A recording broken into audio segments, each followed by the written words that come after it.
নমস্কাৰ এই মুহূৰ্তত আহি পৰিছে সন্ধিয়াৰ কেইবাটাও গুৰুত্বপূৰ্ণ খবৰ আৰু এনে ধৰণৰ খবৰসমূহ নিতৌ চাবৰ কাৰণে চেনেলটো সাবস্ক্ৰাইব কৰি ভিডিঅ'টোত এটা লাইক কৰি দিব এই মুহূৰ্তত জনাই আছো এটা ব্ৰেকিং নিউজ পেলেষ্টাইনৰ গাজালৈ সাহায্য ঘোষণা কৰিছে মালয়েছিয়াৰ প্ৰধানমন্ত্ৰী আনোৱাৰ ইব্ৰাহিমে 23 মিলিয়ন মাৰ্কিন ডলাৰ সাহায্য হিচাপে গাজাবাসীলৈ আগবঢ়াইছে ভাৰতীয় টকাত 200 কোটি 77 লাখ টকা সাহায্য হিচাপে গাজাবাসীলৈ আগবঢ়াইছে মালয়েছিয়াৰ প্ৰধানমন্ত্ৰীয়ে পৰৱৰ্তী খবৰ দিয়া নহব প্ৰধানমন্ত্ৰী নৰেন্দ্ৰ মোদীৰ স্নাতক ডিগ্ৰীৰ তথ্য প্ৰধানমন্ত্ৰীৰ ডিগ্ৰীৰ তথ্য ৰাজহুৱা কৰিবলৈ কেন্দ্ৰীয় তথ্য আয়োগে দিয়া নিৰ্দেশনা খাৰিজ কৰিলে দিল্লী উচ্চ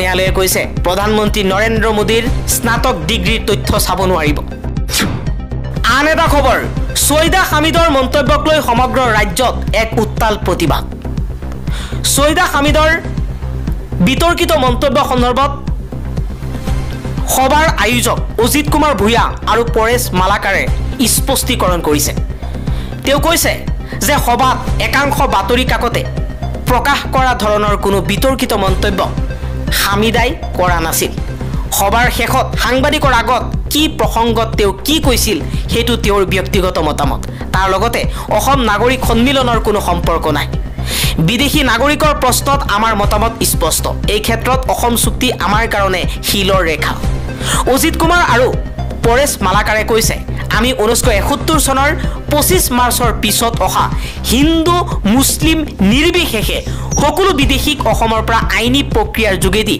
বহিষ্কাৰ কৰাটো বিচাৰো আমাৰ স্পষ্ট মত অসম চুক্তিৰ 6 নম্বৰ দফা কাৰ্যকৰীকৰণৰ বাবে গঠন কৰি দিয়া কমিটিৰ প্ৰতিবেদন চৰকাৰে শীঘ্ৰেই কাৰ্যকৰী কৰক পৰৱৰ্তী খবৰ নীল আমষ্ট্ৰং নহয় হনুমানহে আছিল প্ৰথম মহাকাশচাৰী শিক্ষাৰ্থীৰ আগত এই দাবী বিজেপিৰ সাংসদ অনুৰাগ ঠাকুৰৰ আন এটা খবৰ অসম বাংলাদেশীৰ চৰণীয়া পথাৰ নহয় বাংলাদেশীৰ ভয়াৱহ ব্লু প্ৰিণ্টক লৈ নাগৰিক সমাজ উদ্বিগ্ন নহয় সৈয়দা হামিদৰ বিতৰ্কিত মন্তব্যক লৈ প্ৰতিক্ৰিয়া ৰাজ্যিক বিজেপিৰ সভাপতি দিলীপ শইকীয়াই কৈছে এইখন অসম বাংলাদেশীৰ চৰণীয়া পথাৰ নহয় পৰৱৰ্তী খবৰ ভাৰতৰ একাংশ মুছলমানে পাকিস্তান আৰু বাংলাদেশৰ হৈ কাম কৰি আছে তেওঁলোকৰ উদ্দেশ্য অসম তথা ভাৰতক ইছলামিক ৰাষ্ট্ৰলৈ ৰূপান্তৰ কৰা অসমলৈ আহি সৈয়দা হামিদে যি মন্তব্য কৰিছে সেয়া তাৰেই প্ৰমাণ অসমৰ আভ্যন্তৰীণ বিষয়ত মাত মতাৰ অধিকাৰ তেওঁলোকৰ ক'ত আছে পৰৱৰ্তী খবৰ সংসদত উন্মোচিত অসমৰ স্বাস্থ্য খণ্ডৰ পয়লগা স্বৰূপ পুষ্টিহীনতাত আক্ৰান্ত ৰাজ্যৰ 42.94% শিশু পুষ্টিহীনতাত ভোগা শিশুৰ ক্ষেত্ৰত দেশৰ ভিতৰত চতুৰ্থ স্থানত আছে অসম পৰৱৰ্তী খবৰ মুখ্যমন্ত্ৰী হিমন্ত বিশ্ব শৰ্মাৰ ডাঙৰ ঘোষণা উচ্ছেদিত লোকৰ নাম থাকিব নোৱাৰে ভোটাৰ তালিকাত মুখ্যমন্ত্ৰী হিমন্ত বিশ্ব শৰ্মাই দেওবাৰে ঘোষণা কৰিছে বেদখল কৰা ভূমিৰ পৰা উচ্ছেদ কৰা লোকৰ নাম সেই অঞ্চলসমূহৰ ভোটাৰ তালিকাৰ পৰা আঁতৰাই দিয়া হ'ব তিনিচুকীয়া জিলাৰ মাৰ্গেৰিটা চহৰত সাংবাদিকৰ সৈতে হোৱা কথা বতৰাত তেওঁ এই মন্তব্য কৰে অনুপ্ৰৱেশকাৰীসকলক ঘূৰাই আহি পুনৰ মাটি দখল কৰাত বাধা দিয়াৰ লক্ষ্যৰে এই ব্যৱস্থা গ্ৰহণ কৰা বুলি ব্যাখ্যা কৰিছে শৰ্মাই তেওঁ লগতে কয় জনগাঁথনিগত পৰিৱৰ্তনৰ পৰা নিম্ন আৰু মধ্য অসমক ৰক্ষা কৰাত বিগত প্ৰজন্ম ব্যৰ্থ হৈছিল আৰু এতিয়া উজনি অসম আৰু উত্তৰ অসমক বচাবলৈ গুৰুত্ব দিব লাগিব তেওঁ দাবী কৰে যে এই অনুপ্ৰৱেশকাৰীসকলে এই অঞ্চলসমূহলৈ নিজৰ মনোযোগ স্থানান্তৰিত কৰিছে তেওঁ লগতে কয় যে যদি কোনো লোকক কোনো ঠাইৰ পৰা উচ্ছেদ কৰা হয় তেন্তে তাত তেওঁলোকৰ নাম ভোটাৰ তালিকাত থাকিব নোৱাৰে আন এটা খবৰ বিজেপিৰ বিৰুদ্ধে সৰব হৈ পৰিছে অসম প্ৰদেশ কংগ্ৰেছৰ সভাপতি গৌৰৱ গগৈয়ে কৈছে 10 বছৰে বিজেপিয়ে কেৱল বিফলতাৰহে পৰিচয় দিছে সোমবাৰে লখিমপুৰত বিজেপি চৰকাৰক কঠোৰ সমালোচনা কৰিছে প্ৰদেশ কংগ্ৰেছৰ সভাপতি গৌৰৱ গগৈয়ে যোৱা 10টা বছৰে বিজেপি চৰকাৰে কেৱল বিফলতাৰহে প্ৰমাণ দিছে আদানী আম্বানীৰ লগতে নিজক ধনী কৰাৰ বাদে বাকী সকলোতে বিফল হৈছে বিজেপি চৰকাৰ। লখিমপুৰত সোমবাৰে বিজেপিৰ বিৰুদ্ধে আক্ৰমণাত্মক হৈ মন্তব্য কৰিছে গৌৰৱ গগৈ।